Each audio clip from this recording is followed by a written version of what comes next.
All right, evening everybody, welcome. Well, we are here for part 2 of OB Emergencies. Maternal 911 is back. Shelly and Michelle will be with us. We've got a 90-minute session tonight. Just as a reminder, we don't end until 7:30, which means you get 1.5 continuing ed credits tonight, and it's going to be in the medical category. Very exciting. So a couple announcements for you. The first announcement is please be sure you find the chat box and verify your attendance. I have had a rash of folks that don't show up on the Zoom backend, which does record your time and also who you are when you log into Zoom, or they don't show up in the chat box. So you need to show up somewhere. If you're calling in from a phone number, please type your phone number and your name into the chat box, or send me an email with your phone number saying you're here. Please bear in mind, Zoom does record how long you're on. If you log in for 5 minutes and log off, you cannot get a CE credit. If you complete the quiz and never logged in, you also cannot get a CE credit. So this is very, very important. Please feel free to turn your cameras on and please keep yourselves on mute unless you are asking a question. You can use the raise hand function. Victoria and I are online keeping an eye on things. We will see your hand. You can also use the chat box to communicate with Shelly and Michelle. And I will go ahead and just keep tabs on questions as they start to come in as well for them while they're speaking. So you can use that. A couple announcements through the center. We do have simulated virtual education happening now. It starts tomorrow. We partnered with the Michigan State University Learning Assessment Center, and we are offering EMS continuing ed credits that are free through both of us. So this is very exciting. It's a 2.5-hour session where you get a mix of 2 CEs free of charge. So please check it out if you have questions. The flyers are out there. Next year, we're going to be starting January strong. We're finishing up the flyer that'll be soon to come, but we're going to start out strong in leadership. New year, new leadership series, partnering with Safe Tech Solutions. We're going to bring in Aaron Reinhardt, John Becknell, and maybe Ben Wassman. And myself, and we're going to do a series that's going to go over recruitment, retention, onboarding, hiring, culture, all of those deep topics. So keep your eyes peeled for that. That's going to be our first quarter next year. Workshops, I'm going to leave that a mystery. I'm having some great conversations though, and they're going to be announced soon. And some of them are going to be really great. So keep your eyes peeled for our workshops. You know how COVID has been. We've kind of had to pivot as well as everybody else when it comes to virtual versus in person, but I have some really great prospects for us next year. So I'm done talking. Aside from just reminding everybody, we are Facebook Live. And remember, you cannot get a CE credit through Facebook, but if you're in leadership and you're busy and you want to turn it on in the background, this is a great venue for that. Or if you just don't need the CE and you like Facebook. All right, I'll turn it over to Maternal 911. Shelly and Michelle, the floor is yours. Thank you so much for everyone attending. We appreciate that. And Shelly and I are excited to bring these topics to you and help you learn more. Yeah, thank you so much. We appreciate that. Please put your questions in the chat box. We'll try to keep an eye on that the best we can, but we're going to try to be as efficient as we can so we can give you the most knowledge tonight. You will note on some of the slides, there's a lot of information. We're going to just touch on the high points, but we know you have the information to review at your leisure. Would you like me to launch that poll, by the way? That'd be perfect. Thank you. All right, launching poll. So those of you that are turned into Facebook, I'm going to read the questions very quickly, just so you, in case you don't see them, and we'll type the answers into the chat box and let Shelly and Michelle go over those. So here comes the poll for those of you online tonight. Number 1, 76% of pregnant women who rupture membranes before 37 weeks of gestation will deliver in the next 14 days with 6.1 days as a median. Now, please bear in mind, these are not questions you're going to go, I know this. They purposely generated these questions to challenge you. So read the question, give your best response. Number 2, when a baby is in utero, it is breathing the amniotic fluid. It is breathing the amniotic fluid, sorry.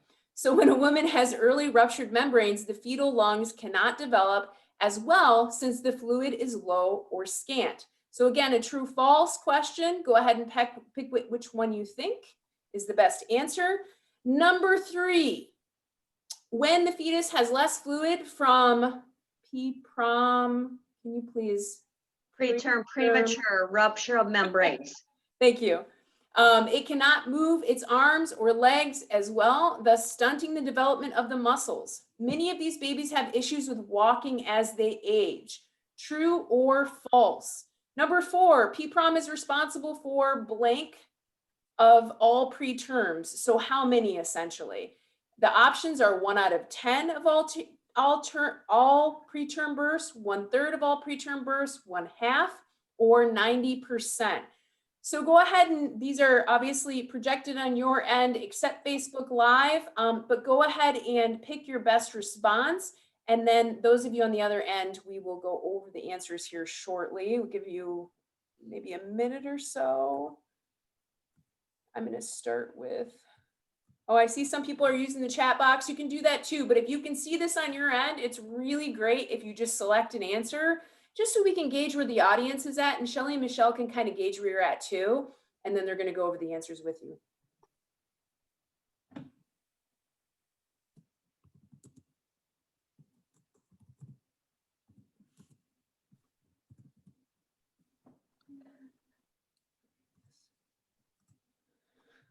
So we still have quite a few outstanding. Don't be afraid. Go ahead and type your responses in. I realize it's some of the questions are challenging, but better to guess than not answer at all. Yeah. And this is for you to learn. This is not a test. And by the way, We all don't your know who answers responses, what. We, they're yeah. all anonymous. I can't see who's responded. All I can see is a number of people. Yeah. All right, 10, 9, 8, 7, 6, 5, 4, 3, 2, 1. Ending polling. Okay to launch the results? That's awesome. Okay. Sure.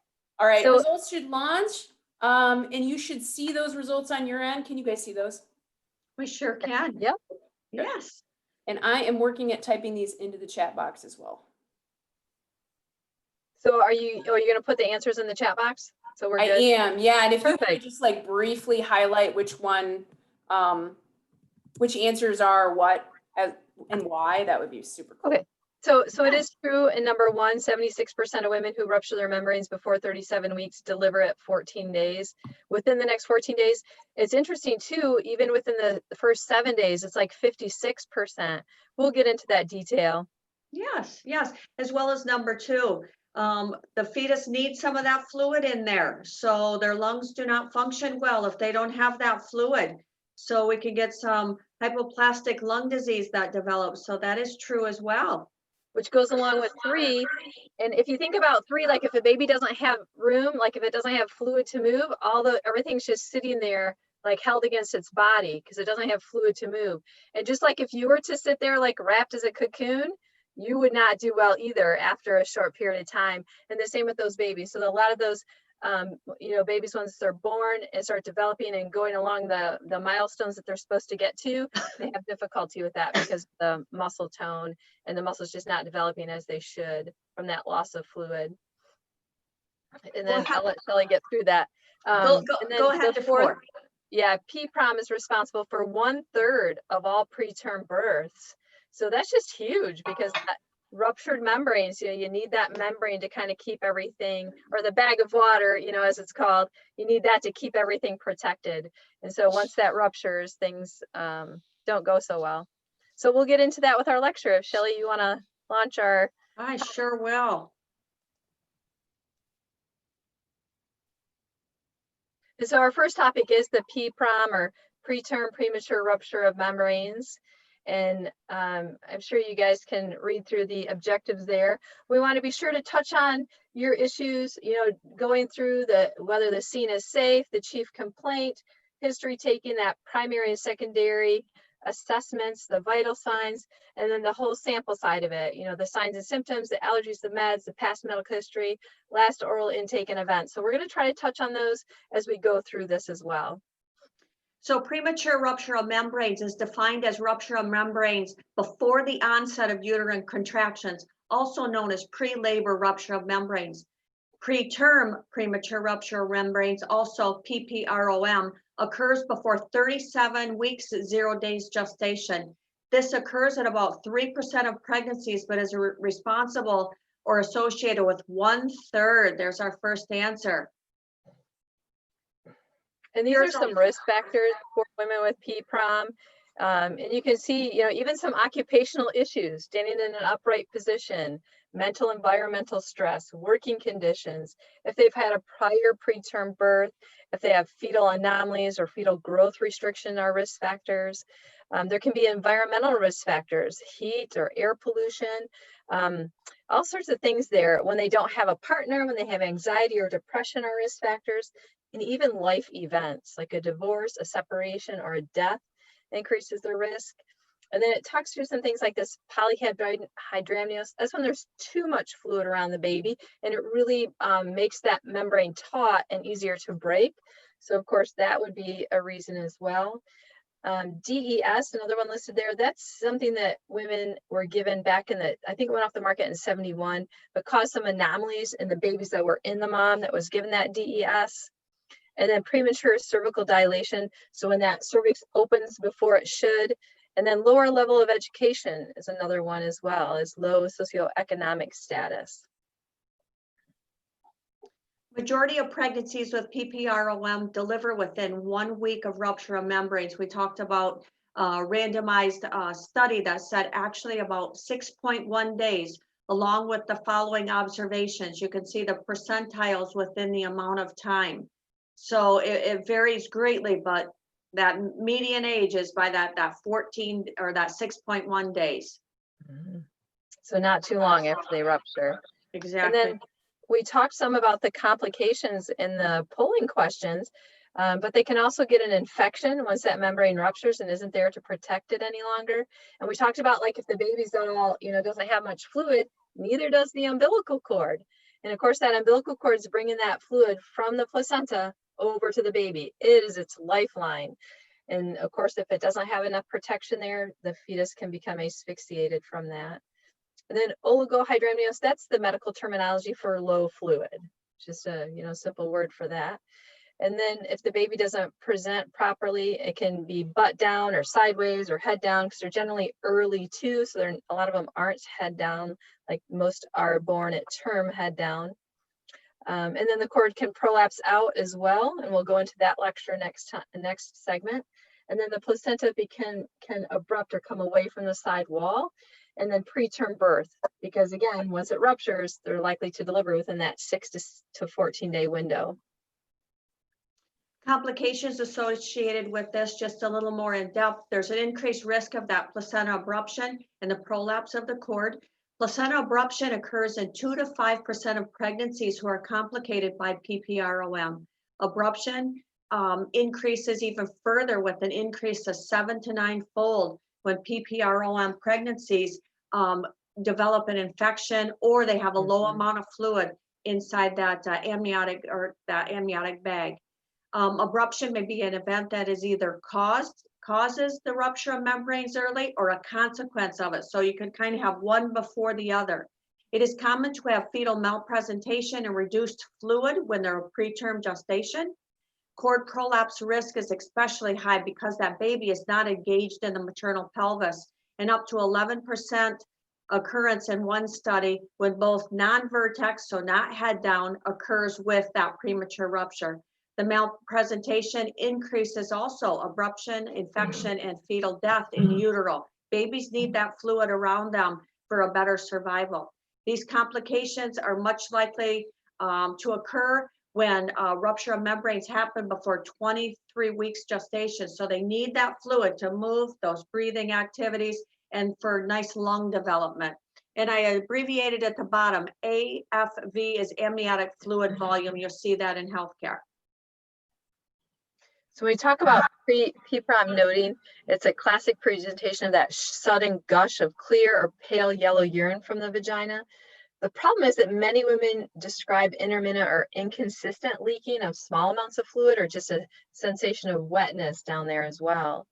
But it's pathognomonic for PPROM when it's directly visualized where there's fluid coming out of the cervical canal or pooling in the vagina deep inside.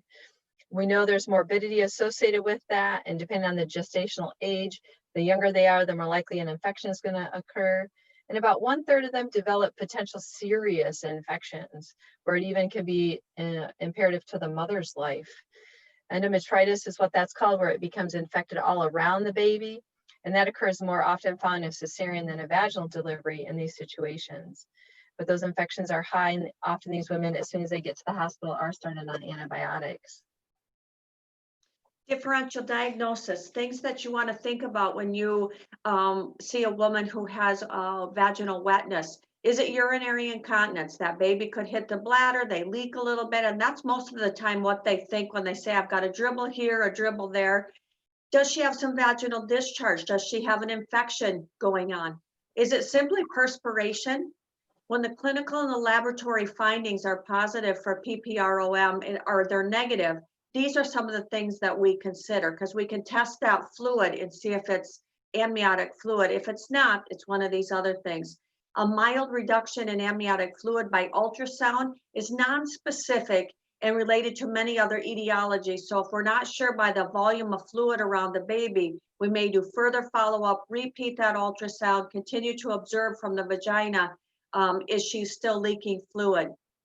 Although renal agenesis, obstructive uropathy, and severe intrauterine insufficiency may be the causes to mark reduction of amniotic fluid. So there's many medical conditions that can decrease the volume of fluid around the baby. So a lot to think about when this is presented. Hey, Shelley and Michelle. Yes. Wow, that was an echo.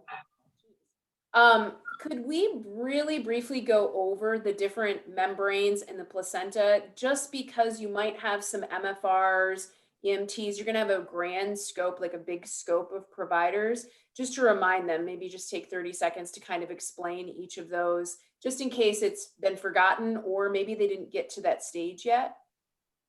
So are you talking like the amniotic fluid membrane? Yeah, just briefly going over that and talking about how it encases the baby and, you know, Oh, okay, yeah. all of those things. So- And the same thing with the placenta, because we've been mentioning a lot of that. I'm Yeah. not quite sure everybody remembers exactly what the placenta does. So Yeah, understandable. So look at this picture here. As you talk, Michelle, there's a nice picture there.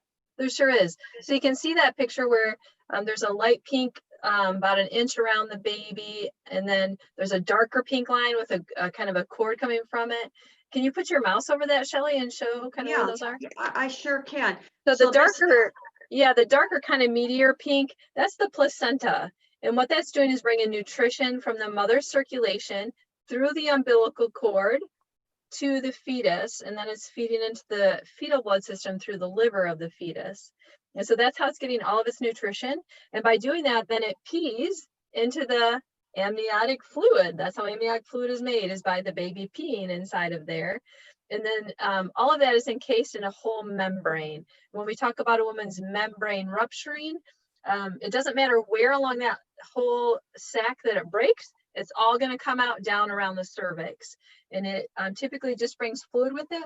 But if the baby's head isn't there to kind of lodge, then the umbilical cord could come with it as well. Very good question. Thank you. Yeah. And I'm glad we stopped at that slide. That was like the perfect one. Yes. So we know when a woman's membranes have ruptured, there's certain management issues that need to be taken into factor. Definitely her gestational age. You know, she's earlier than 3 weeks from her due date. It's much more concerning than a woman who's, 39 weeks or just a week or so from her due date. If she's had malodorous or a really bad smell down in that region, is more concerning. Whether she has labor and doesn't have labor. And then, of course, how the baby's presenting is definitely key. And then, of course, the fetal well-being. We want the baby to be alive when those membranes ruptured. But again, if the cord gets lodged in the wrong place, that it can happen that way. And then, as we talked about, the fetal lungs maturing, and then the cervical status by visualizing, inside the vagina. That would happen at the hospital, not for you all, but that's definitely something we would want to do. And then having a neonatal ICU available. But certainly, getting that woman to the best hospital within your region is definitely key. And so these are some of those history taking things that you can be a part of your assessment. Time of delivery. The optimal time to intervene varies by facilities and depends on the balance between morbidity, related to the maturity and morbidity related to complications associated with that. So that's kind of a balance of what we're seeing with that woman. She has a terrible infection. It may be better to get that baby out of there versus trying to maintain that pregnancy a little bit longer. The American College of Obstetrics and Gynecology suggests that we deliver these women by 34 weeks, 0 days.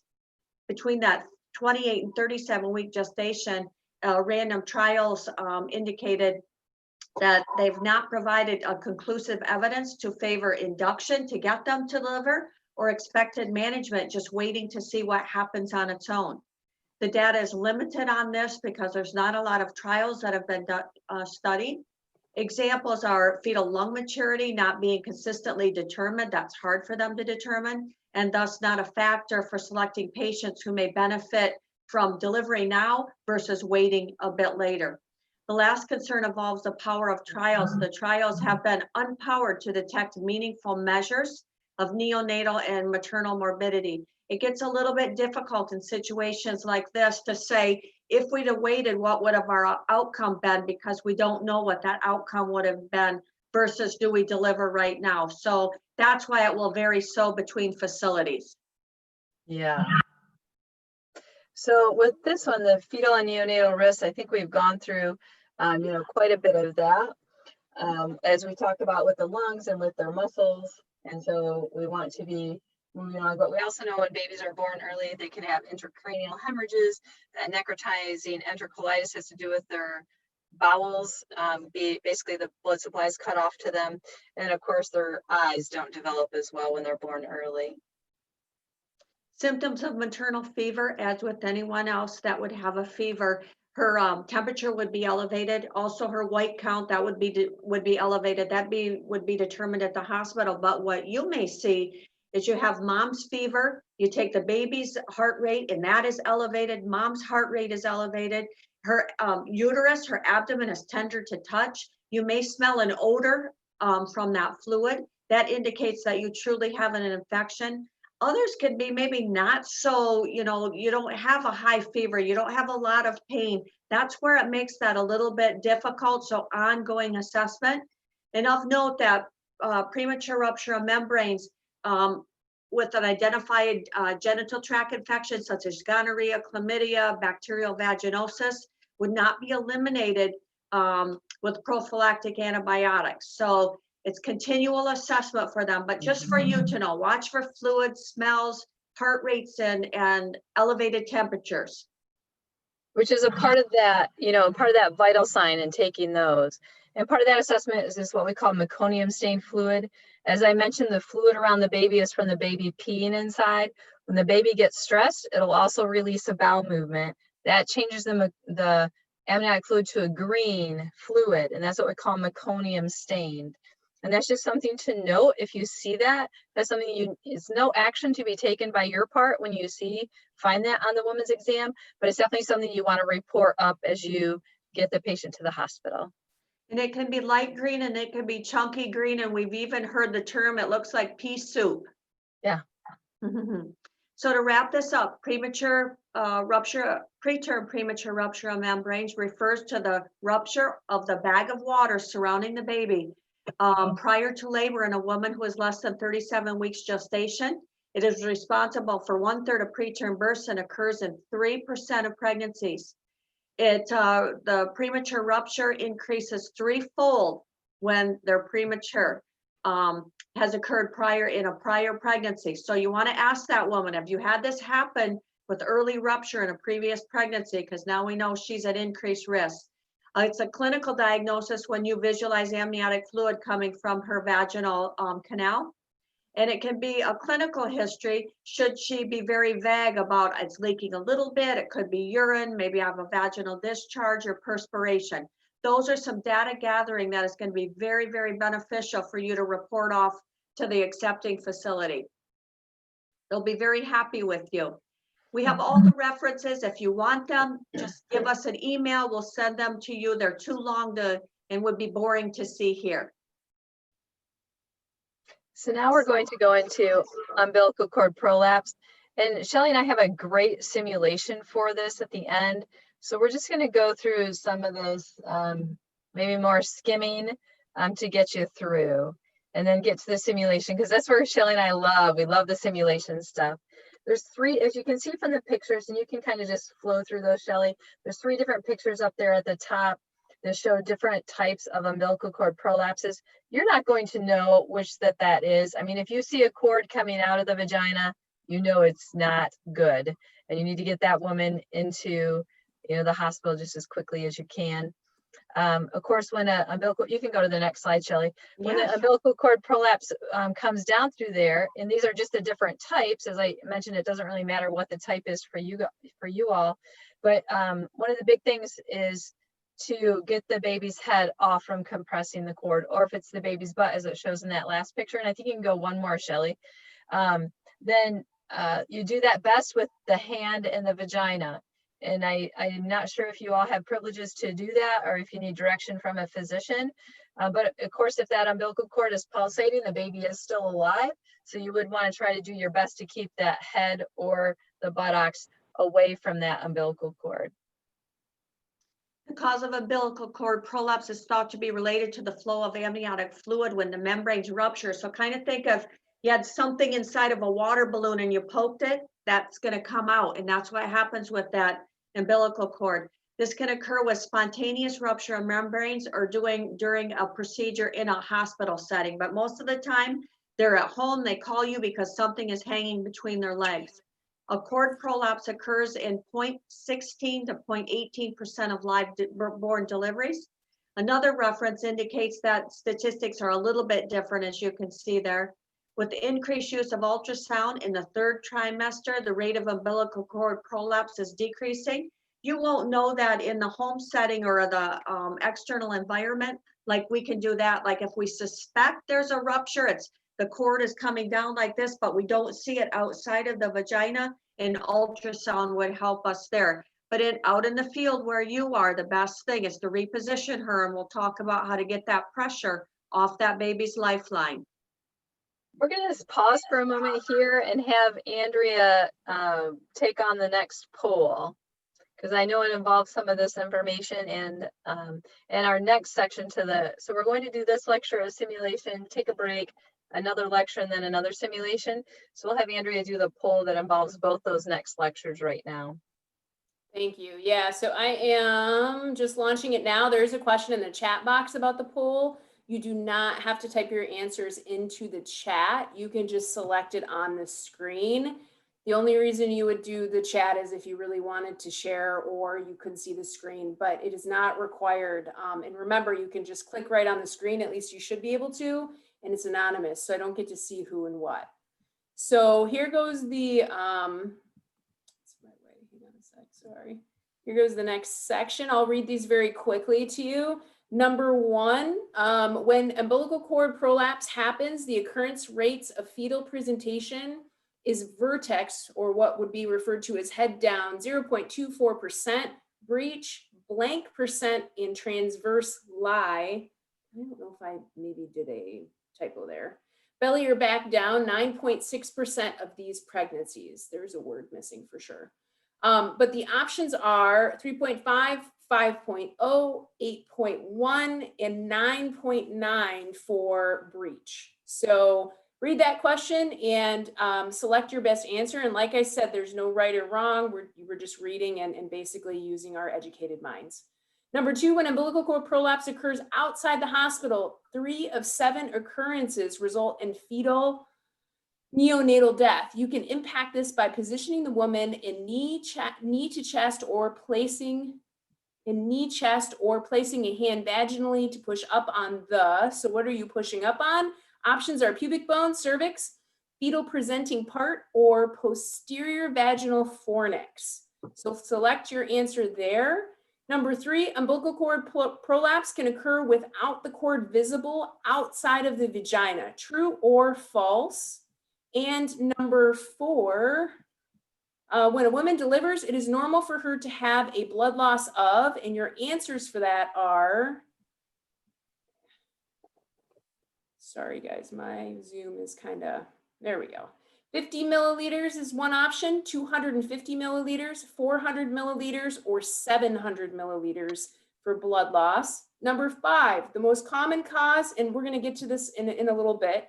The most common cause of postpartum hemorrhage is, and your options are lacerations, uterine rupture, uterine atony, Atony. Atony. Yep. antony. Is that a typo then? Did I miss an N? No, it's spelled correctly. Oh, okay. It's just Not- spoken weird. Not a term I'm familiar with. And then hemophilia history is the option there. And then I believe we have a number 6. Yeah, number 6, latent pregnancy. Your uterine arterial blood flow is 500 to 7 milliliters a minute. And the options are true or false. So I'm going to give you about 90 seconds or so because there's a few more on here. And then once we're done, I will have these typed into the chat box for you. And now is a good time, since we have a few seconds, if you want to squeeze in a very quick question, you can. Don't be shy.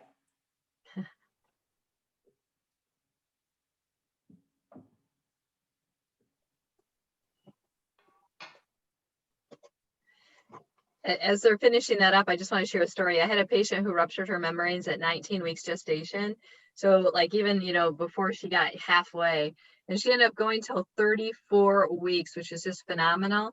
And her daughter turned out perfect. Lungs mature. She does wear some braces on her lower legs, but can walk, and neurologically is intact. Like, she's truly a medical miracle. So even though, we talk about a lot of the bad things that can happen, there are certainly miracles out there. Oh, absolutely. Yeah, number 2 is really impactful for me. And obviously we don't know the answer yet, but 3 out of 7 occurrences, I mean, that's a high stat. So it's pretty sobering to even think about. Andrea, we're so grateful to be presenting. I think it was you I spoke to that talked about all the OB deserts out there. So we know that these women are with your team for quite some time, and that care that they receive can impact their outcomes. Absolutely. Yeah. And I'm sure many of us, among myself included, have been, an hour away from a hospital with someone that's, having contractions and we're just ready to deliver. So it can be really challenging when you're that far away and something unusual happens and you don't have that in-depth knowledge. So yeah, we're really grateful to have you guys too. Thank you. So 76%, all right. So remember, no turkey sandwiches, no, taking a nap. Let's come to the table here. Don't be shy. And yes, I realize some people don't have the option, and I'm cool with that. I got you. I see your message. Yep.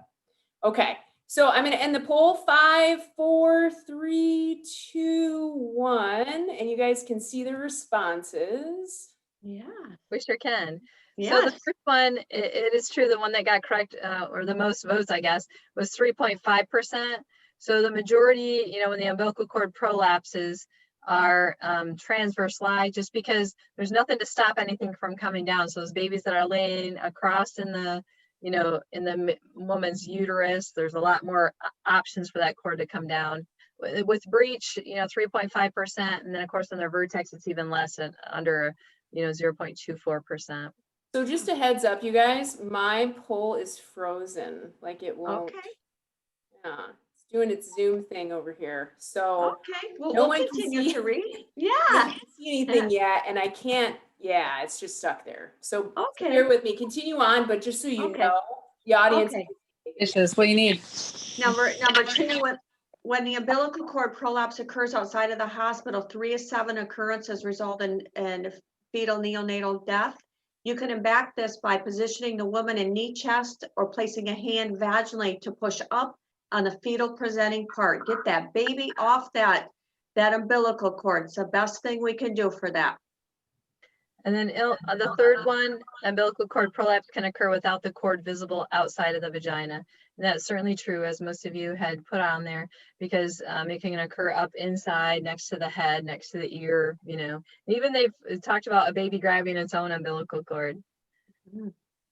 The next one, when a woman delivers, it is normal for her to have a blood loss of, and please be mindful that a pregnant woman has increased circulating volume. So there's 3 correct answers. 50, 250, or 400 mLs are normal. We don't want her to lose over 500 mLs. That would be considered a hemorrhage. So that's your number you want to stay under. As Andrea had mentioned, that word uterine atony, that is the correct answer for the fifth one, the most common cause of postpartum hemorrhage. And I apologize, we shouldn't have used the word atony there, but basically when the uterus does not clamp down on itself and it gets all boggy, and that's what that involves, when the uterus doesn't do its thing to clamp down on the bleeding, which feeds right into the sixth one about that arterial blood flow. It is 500 to 7 per minute, right? Per minute. So that's why women with postpartum hemorrhage can bleed so much, so fast. Very good. Thank you for participating with that. So I'll continue on with our next slide and talking about umbilical cord prolapse. The pregnancy requires that the healthcare professional be alert to the risk associated with the causes for the umbilical cord prolapse, and early recognition and delivery can certainly decrease the morbidity associated with it.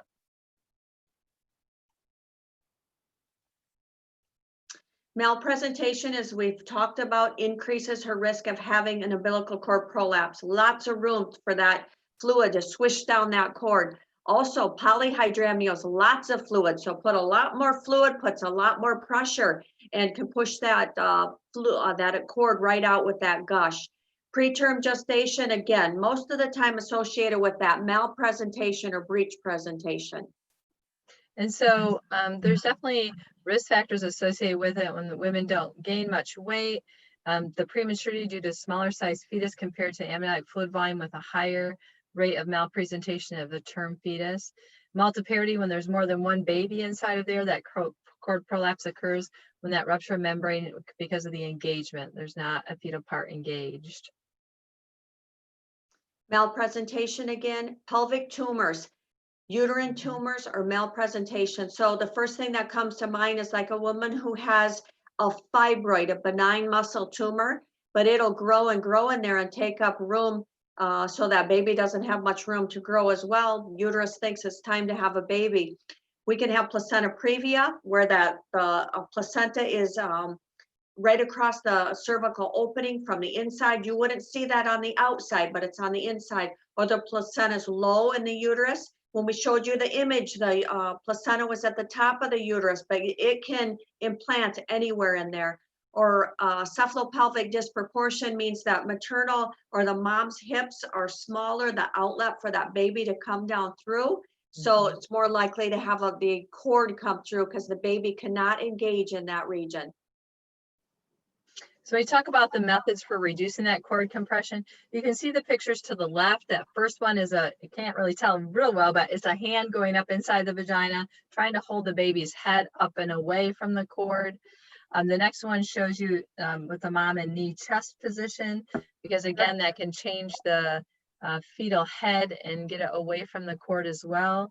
And then the last one being Trendelenburg, which is hopefully fairly easy to do in your rig if the mom needs that done, because even just if your bed doesn't go quite like that, you can always put her legs or pillows or blankets underneath her legs to get that up.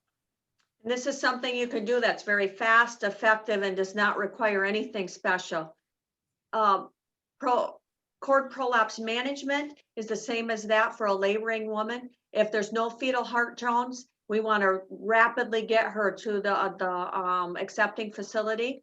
Women should be educated on the possibility of a cord prolapse. So we're hoping that in the clinic setting, we're educating these women so they're aware of it and so they can alert you right away.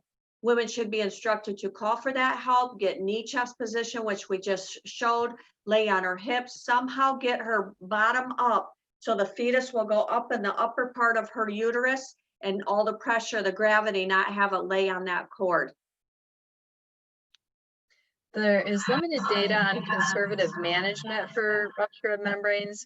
And so the standard management for cord prolapse is a prompt cesarean delivery to avoid any fetal compromise. However, vaginal delivery can be reasonable, depending on how quickly that baby is coming out. And we all know some of that times that can happen very fast, and we're always very thankful when that occurs.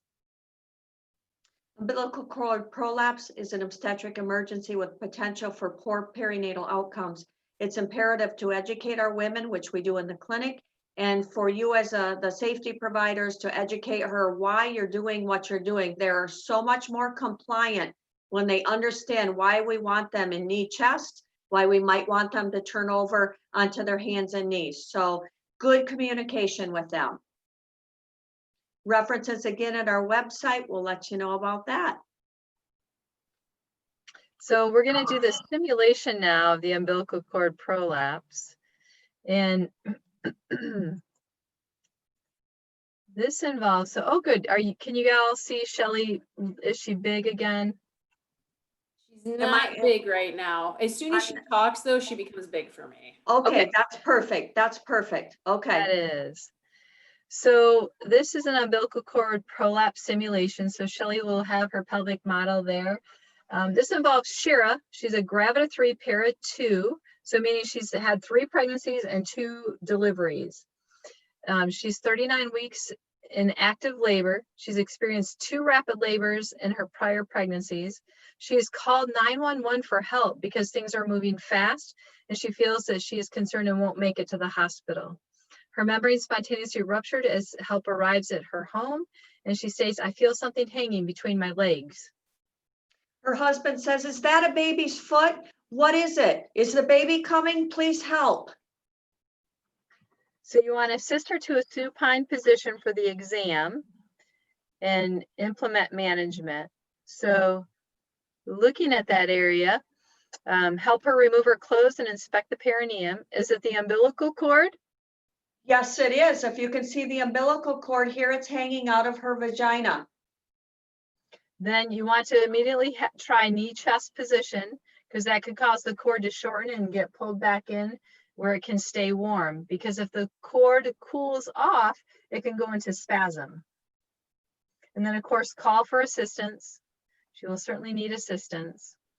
And again, as I said, explain to her what is going on. She's more apt to get on her hands and knees, that silly position, if you explain. We need to get the baby off from the umbilical cord. And you can take a quick moment and feel the umbilical cord. If it's pulsating, you still have viability there. Because again, that umbilical cord is bringing fluid from the maternal circulation through the placenta across to the baby. If it's not pulsating, it's not a good situation. You definitely have, a fetus that has died, unfortunately. So assessing that umbilical cord. And it's just a light touch. You don't have to squeeze it tight. As soon as you put your hands on, you will feel that. If you don't feel it pulsating, then you lift the baby up and then feel that cord again with the other fingers that you have available. You should feel a pulse. Once you feel that pulse, don't move your hand. Keep that baby off that cord. So if you're able to do a vaginal exam, you could check for cervical dilation, just feeling vaginally, if the cervix is there or not. You can help reposition the woman to further reduce the compression on the cord in the Trendelenburg, or even in a left lateral or right lateral tilt to prevent further fetal compromise would be reasonable as well. You've called for help, and the ambulance driver telephones for additional help because you know this is an emergency. And the father says, "This isn't right. What are you going to do about it? Don't let the baby die." Immediately communicate to the family member that this is an emergent situation, briefly explain, but also continue to pay attention to the mother and the fetus. Immediately communicate to emergency to those who arrive to help you. We have an umbilical cord prolapse. And the reason for this is that it alerts them that this is an emergent situation. Follow established protocols to inform the delivering facility of the woman's condition.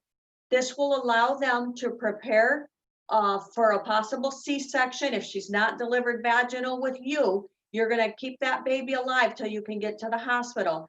They'll be able to get their surgical team, anesthesia, delivering provider, and the neonatal specialist there to help them. Mm-hmm. If you have the ability, obtain fetal heart tones. If you can do that on the abdomen with the Doppler, if you have ultrasound ability, or palpating that umbilical cord. If you don't have equipment, palpating that cord is the best tool you have. But who's ever holding that baby off from that umbilical cord, that is your job, is to get that heart tone. You'll need to have your assistant start an IV. because IV provides circulation for the mom, which will help circulation to the fetus. And also you will have that line established once she gets to the delivering facility. Providing maternal oxygen per face mask will increase her oxygenation as well as help oxygenation to the fetus. And that's key. So that oxygenation in the IV. So Shara's feeling pressure and states that she must push. So that's exciting. Vertex presentation versus, you know, a baby that isn't doing well. The husband hollers because you know how he is now. The baby is coming. Why are you doing that? Stating to another person providing care when you should be worried about the baby. What are you doing? So again, explaining to the family, you know, you're there, you're helping, you know, we know it's an emergent situation, and provide some reassurance. Assessing that cervix and the perineum and see what you see coming out, because of course she's pushing and she's ready to have the baby. And so preparing for that, you know, like the Bob syringe, if you don't have a Bob syringe, at least some blankets to wipe away the baby's mouth as the baby comes out. And if you can continue to evaluate for that circulation, see what that umbilical cord is doing, discuss with the family, you know, what's going on. And if she can push, you know, you just let her do what her body's telling her to do. What's Continue that? to It gives me. Oh, I see. Someone's not muted. The team should be prepared for neonatal resuscitation as well, because if there has been a compromise, of course, in that cord, then you just need that preparation. And that's why, of course, calling for that help early on. Hopefully there's more help available at this point. And then preparing equipment for the vaginal birth and the neonatal resuscitation are key. And as that fetal head comes out, just remember, support where you can continue to feel pulsation of that umbilical cord. If you are, you're doing an amazingly good job. A female is delivered vaginal, good for you. And you will give APGAR scores of 7 and 9 at 1 and 5 minutes respectfully. So great job there. Because if it's truly happening that fast, even though Shelley shows like the, you know, the head and the cord there, that baby will all just come out. It'll So, come out. And and when they're premature, they're smaller and they don't need as much room to come down through there. But I think it's really key to know too, with a baby that's born early, the best thing for that baby is to get it right on the mom's chest, and, you know, take down, you know, that shirt and get it all just right directly on her skin, because that 98-degree body of hers is going to help keep that baby warm. And then drying that baby is the next key item. And I wouldn't worry about the umbilical cord, just getting the baby to the chest or belly, and then getting the baby dry. Now, we talked greatly about if this baby is in a malpresentation. So I'm going to put the baby up here for you better to see instead of coming out the vagina. But let's imagine this is a vagina and you have one leg coming out. You can clearly see when her membranes rupture and it's got a lot of room there to come down. Even if the baby is premature and in the frank breech where you wouldn't feel the head, but you'd feel the butt, there's a lot of room anywhere for this cord to come down through. Also, you can have awkward situations. You can have a brow presentation. The baby can be laying in the abdomen this way or like this. So there's nothing in her pelvis to hold the baby back, so the cord washes down through. And of course, in those situations, you know, hopefully that she's inside the rig and you have the things that you need at your disposal to help her along that path. And then getting her to the delivering facility and with the healthcare team where you can hand off the mom and the baby with a nice crying baby is definitely the goal. So we want to talk through quickly someone who has rupture of membranes prematurely, a different situation here. So Shara, our same patient, instead of being termed, she is 29 weeks gestation and she telephones. And that is what I've just showed you in these positions as we talk through. You want to assist her to a supine position for her examination, and this will help you better be able to manage her. You will also want to look, are her clothes wet? Is her perineum wet? Is there fluid? Oh my goodness, there is. Is there an umbilical cord come down? There is not this time. So she's prematurely ruptured, but she doesn't have an umbilical cord come down, so she doesn't have a prolapse. Is she at heightened risk for a prolapse? She certainly is because of these positions that I just explained to you.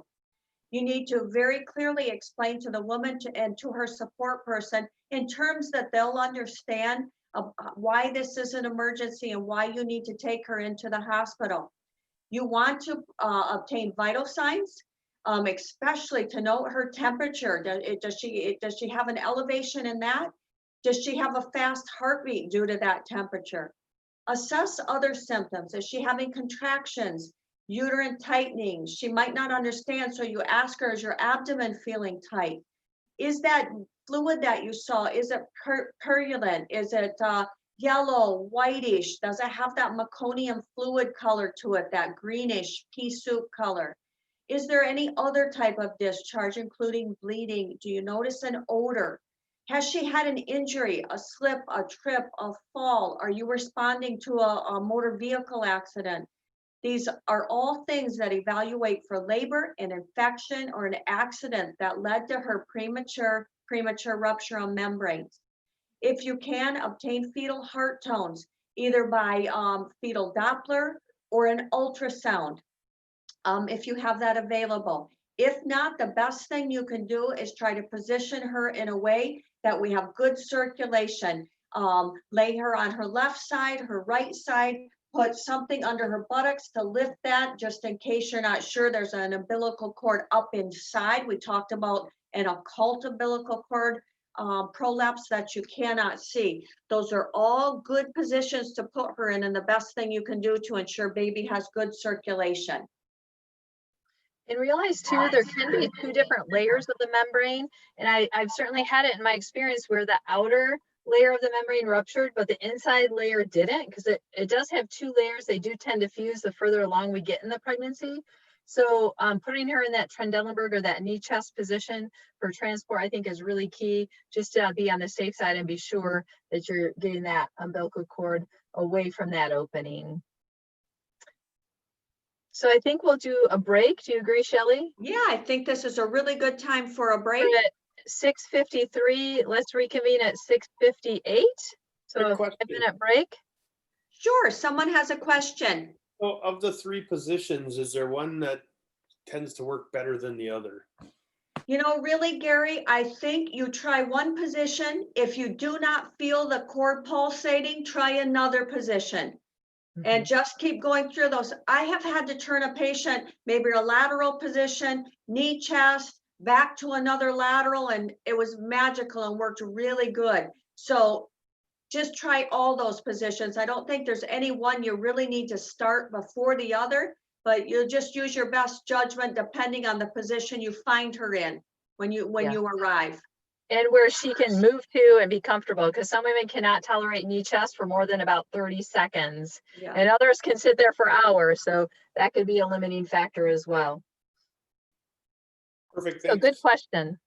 Very good. I'm just going to refill my water. I'll be right back. Okay. I hope that you've enjoyed this part. We welcome your questions.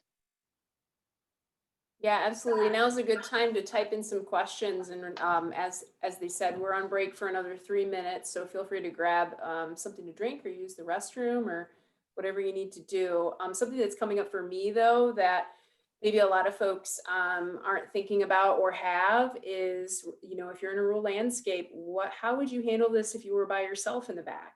What if you didn't have an option? What if it was just you? And the other thing is, you know, the operational aspect of things. So when you're turning mom and baby and you're an hour away from, you know, even a critical access hospital, how are you going to handle that when it comes to operations and safety? Or, you know, are you going to stop? Are you going to keep moving? You know, those types of things really bring a real life spin to that when it comes to how these would play out in the back of an ambulance. And they're all things to consider because, you know, things tend to not be just black and white, right? There can be a gray area where you'll have to make those decisions, or giving birth and having a premature baby. And, you know, as they said, putting it on her chest. Well, okay, operationally, if you're going to take off and go to the hospital and you have a baby, how do you secure that baby? You know, the national scope is trying to find straps and things to be able to do that. But at this point, you know, most agencies just do the best they can. But Yeah. some providers forget and take off. And then, you know, if a sentinel event or something terrible happened and you didn't secure that baby. So those are some of the things that popped up for me when we were walking through the scenarios. So I just wanted to kind of bring that up. That was very good. Good.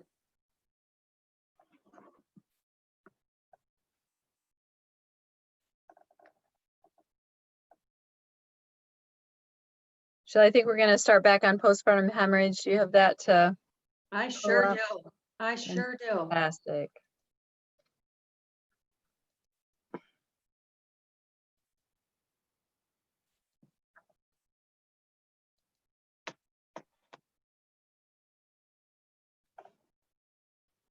And the objectives are available for you to review in your packet that Andrea sent to you. And again, the patient assessment, very important as EMS providers. Create a safe scene, get your chief complaint history taking. We mentioned lots of questions to ask her. What is your primary and secondary assessment? And what are her vital signs and the fetal heart tones if you have ability to obtain those? A sample would be signs and symptoms, allergies, medication, past medical history. Last time she had oral intake. In the event she'll be a C-section when you upon arrival, and events that led up to this occurrence. Postpartum hemorrhage, we define that in two different ways. There's a primary and a secondary type. The primary occurs in that first 24 hours after they delivered. Secondary occurs 24 hours to 12 weeks later. And we often, when we go beyond that, is beyond the scope of today's program. So just we're talking about that first 24 hours. But of course, you all would get also calls for the beyond the 24 hours. So much of this applies to that as well. We know postpartum hemorrhage is best defined and diagnosed clinically as excessive bleeding that makes the patient symptomatic. Either she has pallor, she's lightheaded, she's weak, she has palpitations, she's diaphoretic, restless, confused, has that air hunger or syncope. And then it results in signs of hypovolemia as well. The hypotension, tachycardia, she's oliguric, and her oxygen saturations can be found under 95% often. Heavy vaginal bleeding can be noted. However, she can have some bleeding that's intra-abdominal and you don't see it, such as for after she's had a C-section, one of her ligaments that helps support the uterus has an injury. So vital signs, symptoms, abdominal tenderness, and the focus will be that first 24-hour, because sometimes these women are discharged home early. Postpartum hemorrhage is active bleeding greater than 1,000 mLs or signs of hypovolemia with that 24 hours after delivery. There's symptoms related to that blood loss. We know if they have under 500 for a vaginal or under 1,000 for a cesarean, that's considered a normal amount of blood loss. They're typically stable. They may not have any symptoms, but could have an elevated heart rate still, but no change in blood pressures, pulse pressures, or the respiratory rate. When they get up to losing, over upwards of 1,500 cc's, their blood pressures can lower.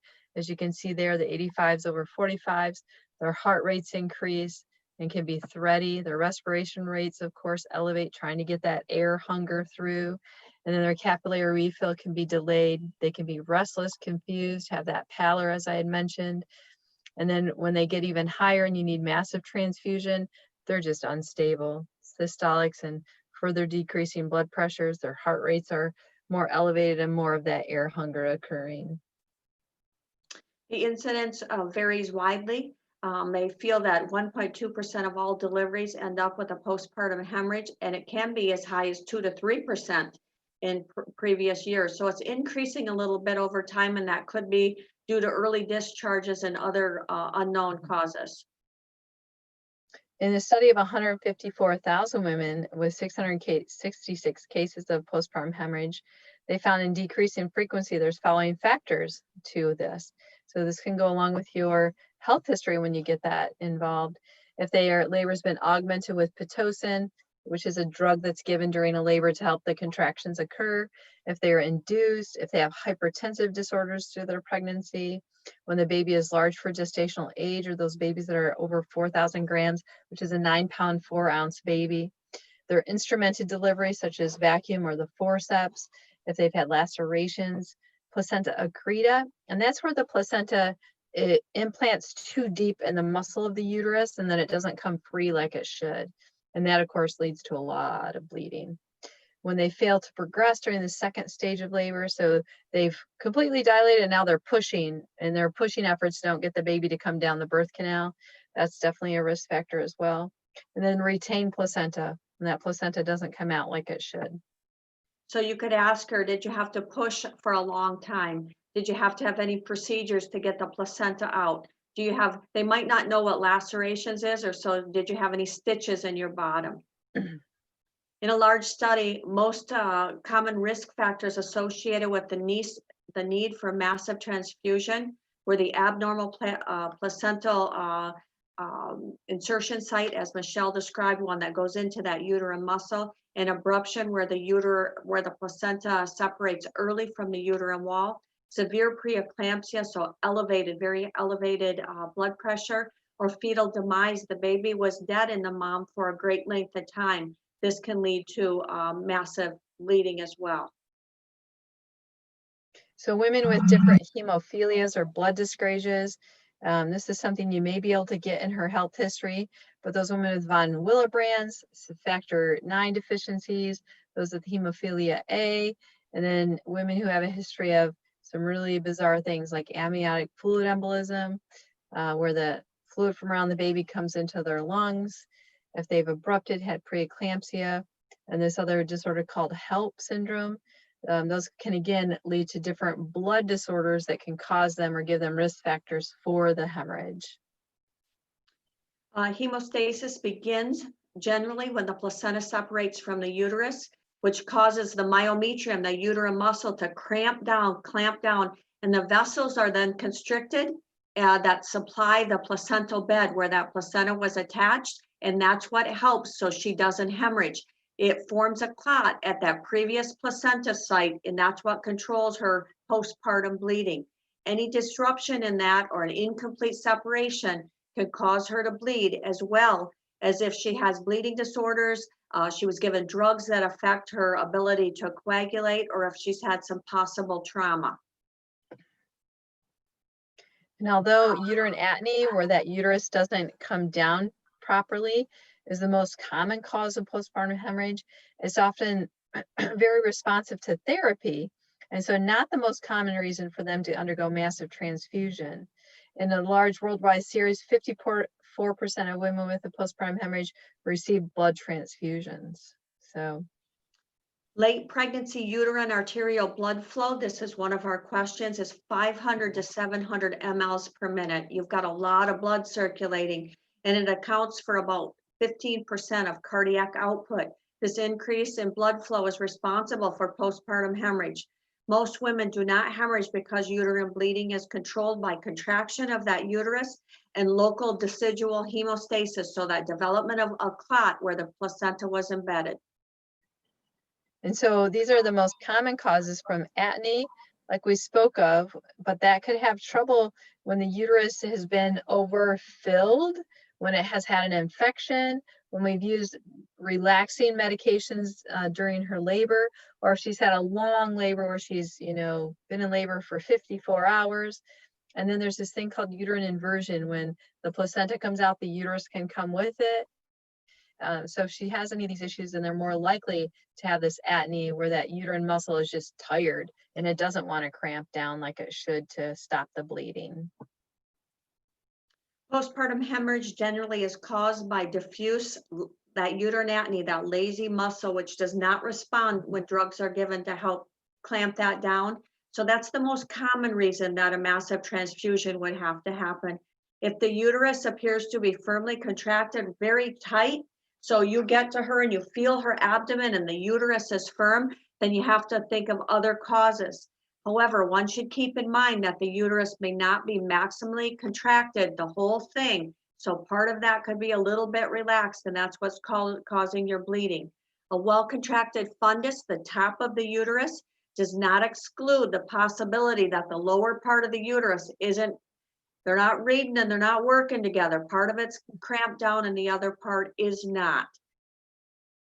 You have to think, if that's tight, the whole abdomen feels very firm, that maybe she had a laceration on the cervix or the vaginal wall that you can't see, or on the perineum on the outside that maybe was previously stitched. The stitches came apart and she started bleeding from that area. So a good visual assessment of the perineum.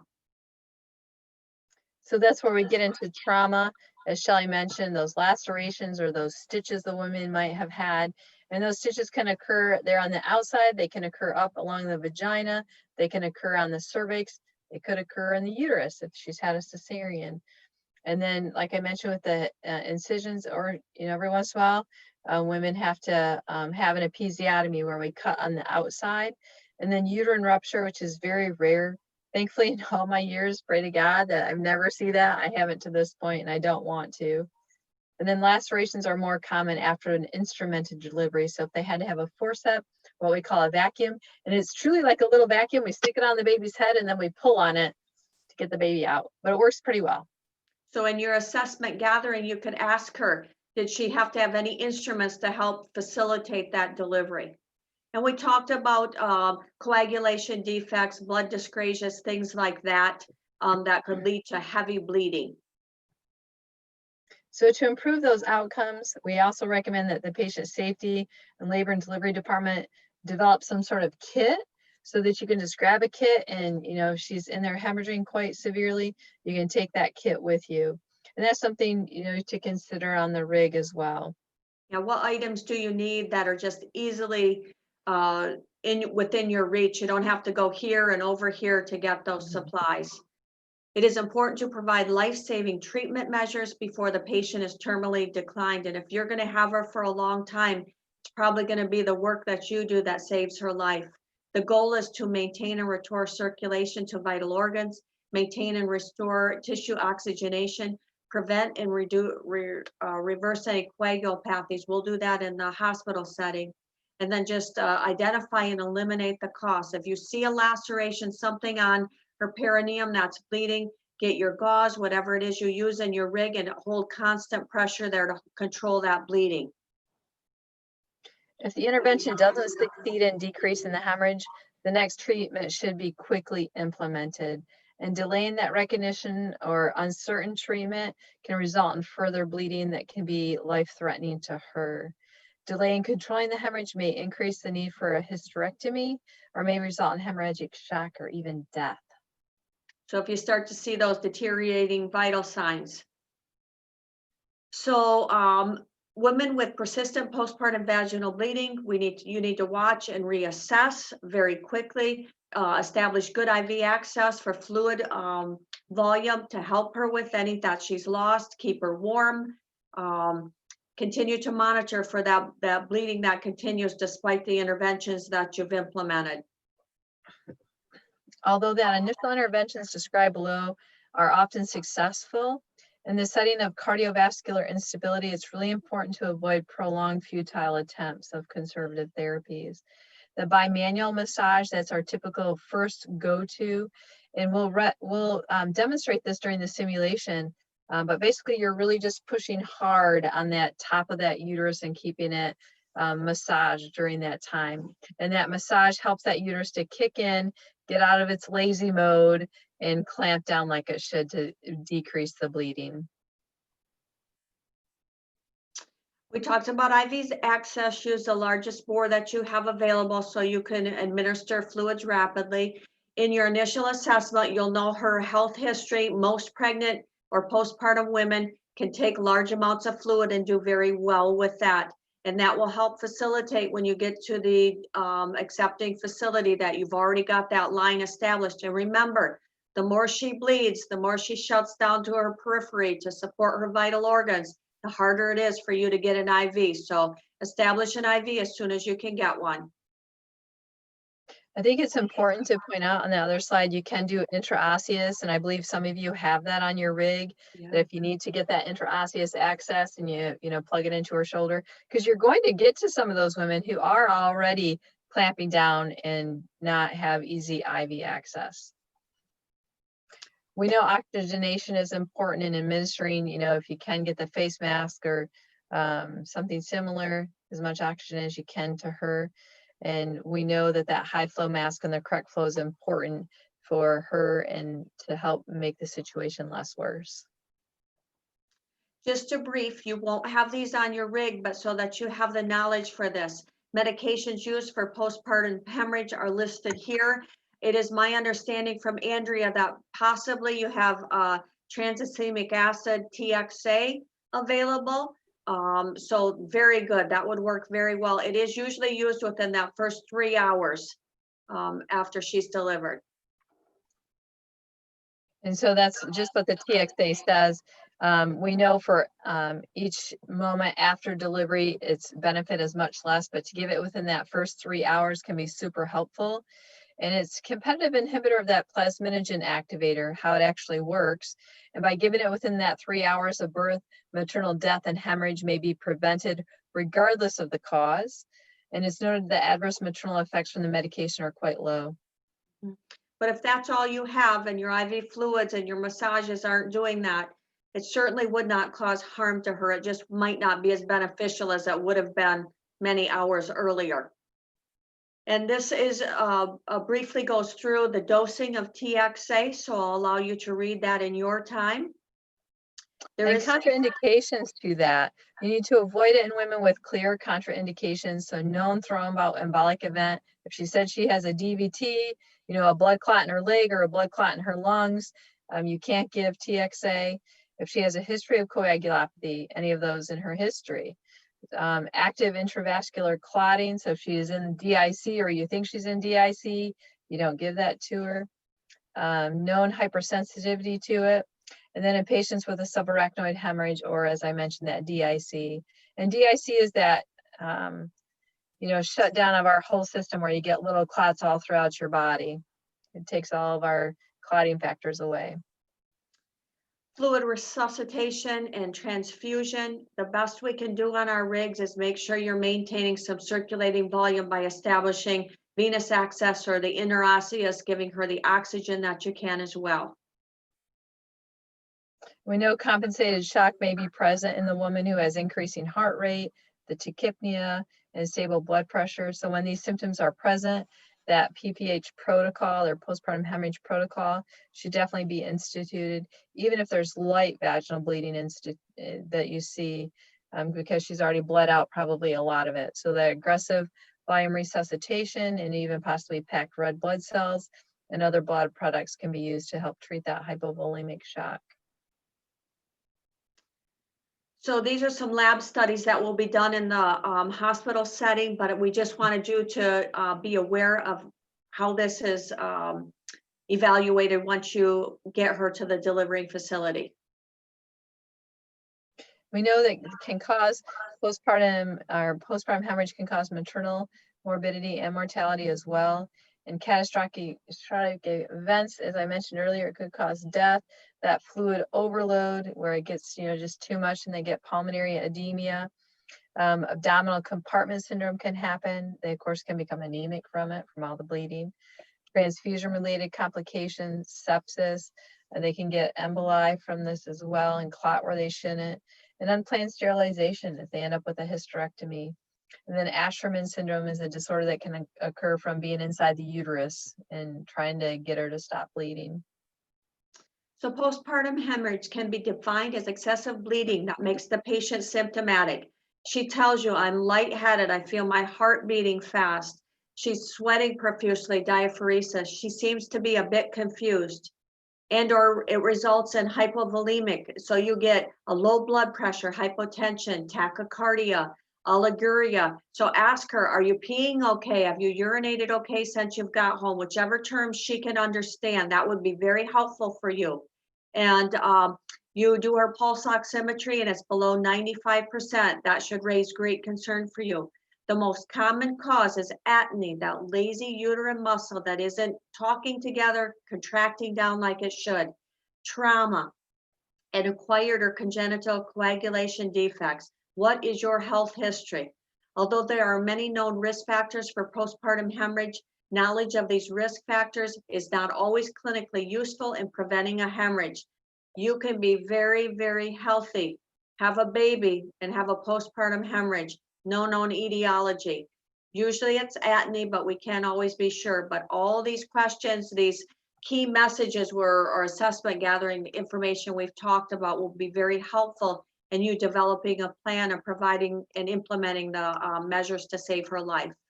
Again, our references are listed here. So now we're going to go through a simulation of postpartum hemorrhage. So certainly if you have any questions, type them in the chat box as well. So we want to get those answered for certain. So Shelley will pull out the pelvic model there again. So let me read through this case scenario. So Anna's husband telephones for emergency assistance, stating his wife had a vaginal delivery 20 hours ago and is now home to be with their children. She started bleeding heavier over the last 2 hours and nothing they have done has helped. She's now feeling weak. She has no known allergies. She has no significant medical history, because you've asked all those when you got there. And she's not asthmatic and does not have any hypertensive issues.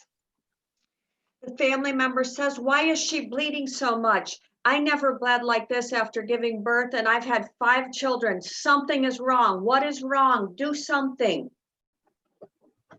And you all know, I mean, sometimes you have a family member where you need to just put one person on that family member because they're just so intrusive and in your face and making it difficult to do your job. So keep that in mind, that sometimes you have to just assign one person to those family members. But so massaging the uterine fundus and evaluating for tone. So as Shelley's showing there, yeah, go ahead, Shelley.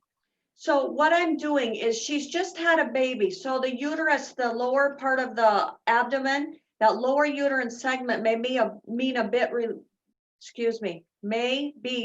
relaxed. So the fundus is typically right about at her umbilicus or 1 to 2 finger breaths below. So start at the umbilicus until you feel firm.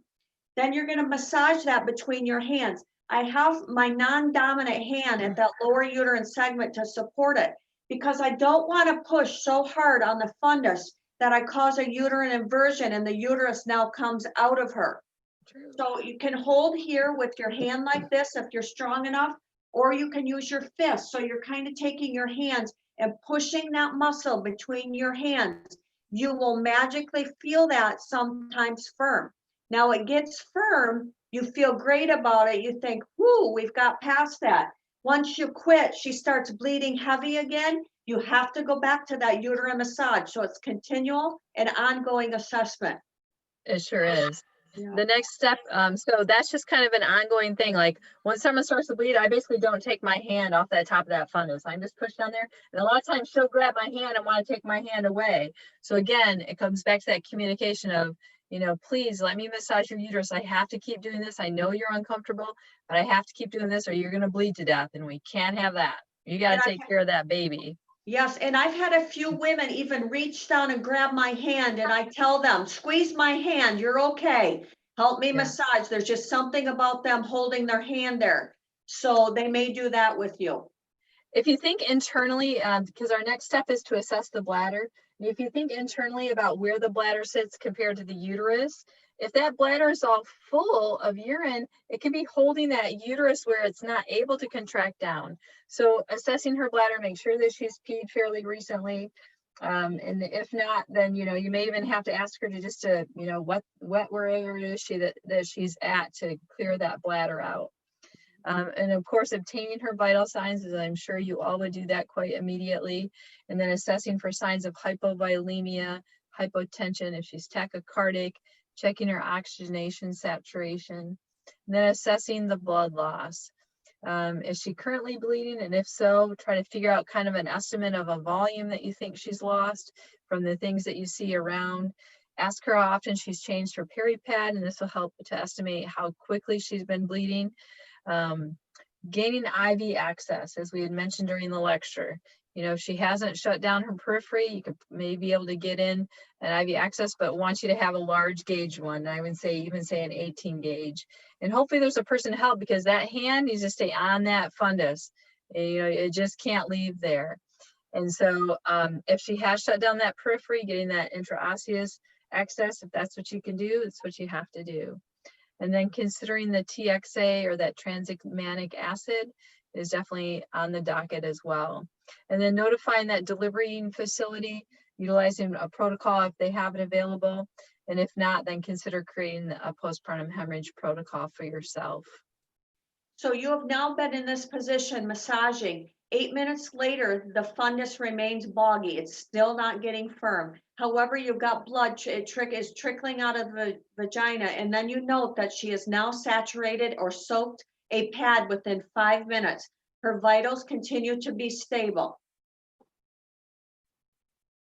So your family member is going to continue to ask you, what are you doing to help stop this bleeding? Because they see you with your two hands here, not knowing what you're doing. So a brief explanation about what you're doing may calm them down. And then you could ask them, please just continue to speak with her.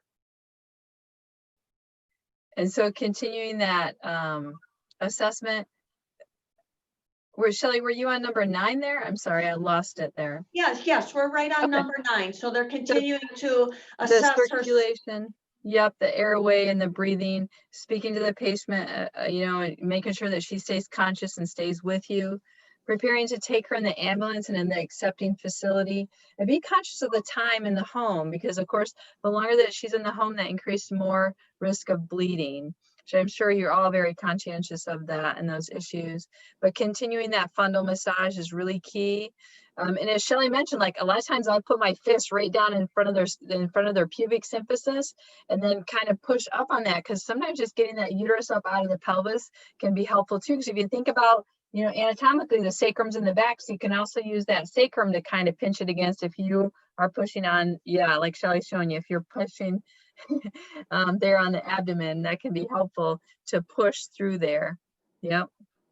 And then rapid IV infusions, and how much would you infuse?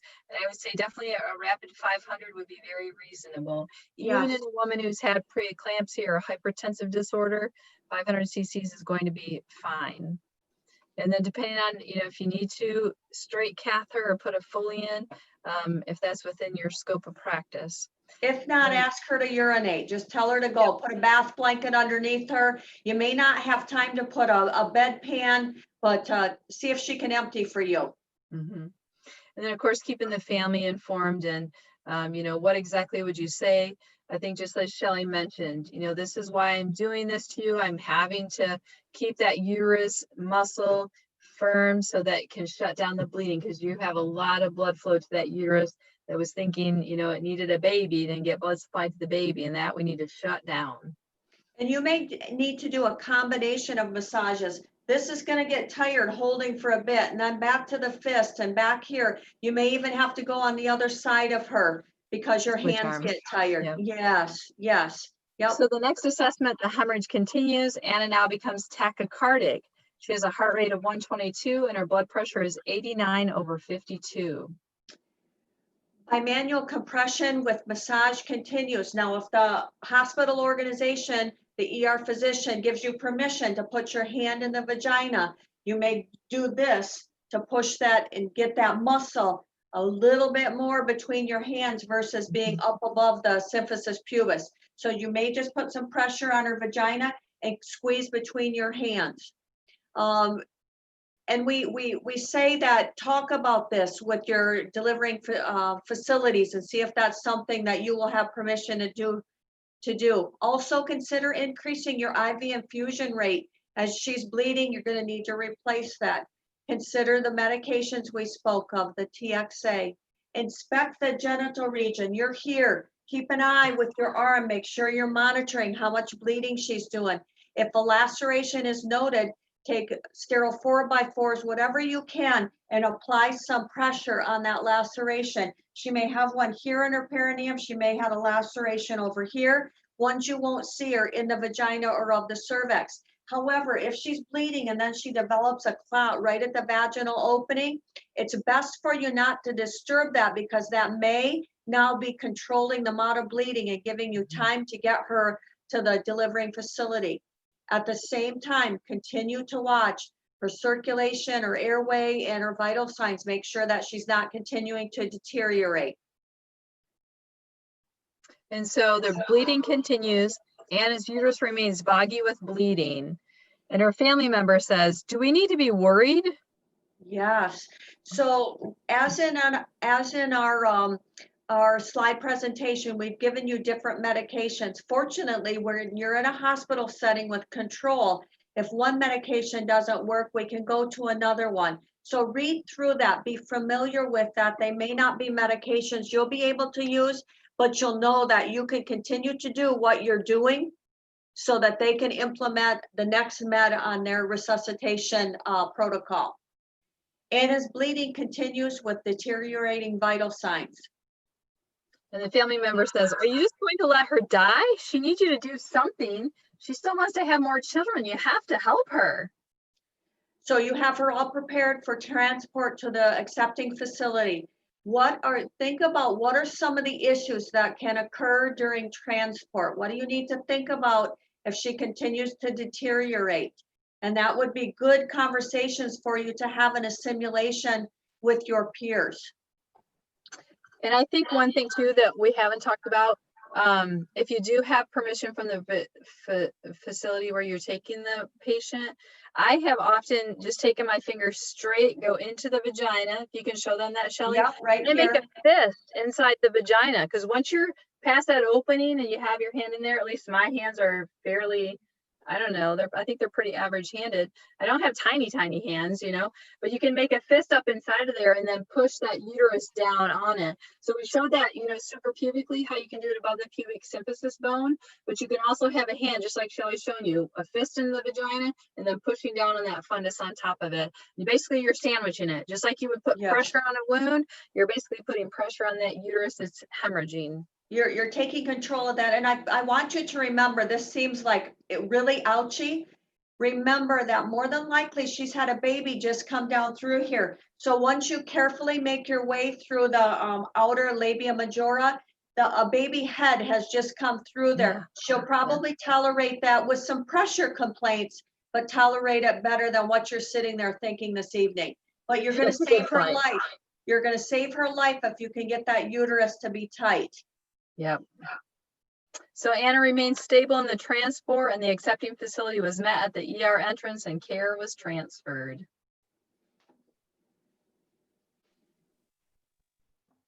So questions for us, if you want to put those in the chat. Oh, I see there's some down there, I think. That was the last scenario, right? It was. Awesome. Okay, yeah, we are at Q&A. I want to remind everybody also, you have to complete your quiz and evaluation. So the slides I sent out this evening via email, the very last slide has the link, and also the email within it says click here. It has the link to the quiz. Once we stop recording here shortly, I will grab that link and put it in the chat box. I can't do it while we're recording. It won't let me minimize the screen. So I will pop that into the chat box as well. You need to have your quiz and evaluation in. Warning, you have to complete the quiz and pass it with an 80%. The questions are based off of the material tonight. So if you weren't able to tune in for the whole presentation or you didn't pay attention, I'm just warning you, you definitely want to study before you take the quiz or have those slides handy. You're going to need them.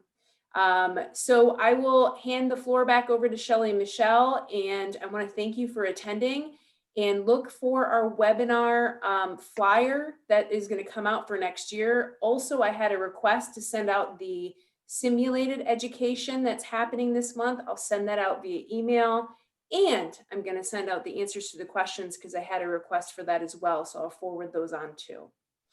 Yes, Andrea, I'd like to address, Chelsea put in the chat box. When I was hemorrhaging, it felt like the nurse had her feet off the floor and she was massaging so hard, but it got the job done. I'm telling you, Chelsea, the nurse felt like her feet were off the floor too. She was putting all the effort she had into clamping that uterus between her hands And she did a good job because you're here today. So very, very good. And that's wonderful. That's what you need to do. And you just need to give them reassurance, continue to talk with them. We sometimes get so focused in the job that we're doing to save their life that we sometimes forget there's a body there. We need to talk with them. And if we can keep them calm, they respond to our commands very well. When we talk about repositioning, if you use a calm voice and say, this is for the welfare of you and your fetus, I need you to do this. That didn't work. I need you to do that. They will respond to you much better. And I'm confident you all are aware of that. Any other questions? Now is the time. Gary, could you pull up those 9 polling questions? Can we go through those? I see a few people have asked that. Well, actually, I shook my head yes, but I lied because if we're Oh. recording, I can't. But you know what? If Okay. we're good with stopping recording, I will just stop recording and I can pull them up then. So are I we am all very- good? Yes, thank you all so very much that have attended. Yes. I hope that you've gained knowledge. Awesome. We And appreciate your Victoria- time. Oh, yes, we appreciate you. Victoria, we can stop screaming or stop streaming Facebook Live. I'll also send you a text here in just a second. Thank you so much, guys.